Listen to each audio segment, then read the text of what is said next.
राणा सांगा, जिनका असली नाम महाराणा संग्राम सिंह था, मेवाड़ के शक्तिशाली राजा थे। उनका जन्म 1482 में हुआ था और वे सिसोदिया राजवंश के वीर योद्धा थे। वे अपने साहस, रणनीति और त्याग के लिए प्रसिद्ध हैं। राणा सांगा ने अपने जीवन में 100 से भी अधिक युद्ध लड़े और कई बार घायल हुए।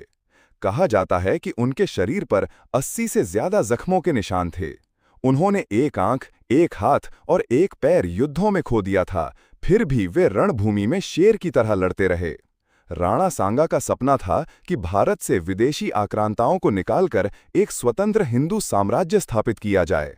उन्होंने दिल्ली की सत्ता पर अधिकार करने के लिए कई अफगान और तुर्क शासकों से युद्ध किए।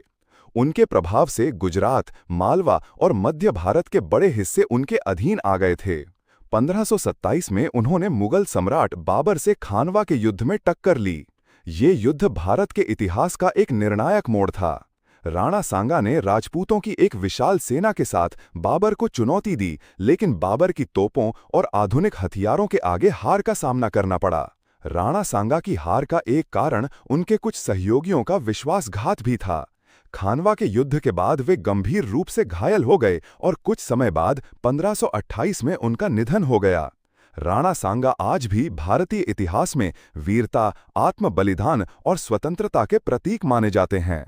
उनकी गाथाएं राजस्थान और पूरे भारत में गर्व से सुनाई जाती हैं। राणा सांगा वो योद्धा थे जिनका शरीर भले ही घायल था, पर आत्मा अजेय थी।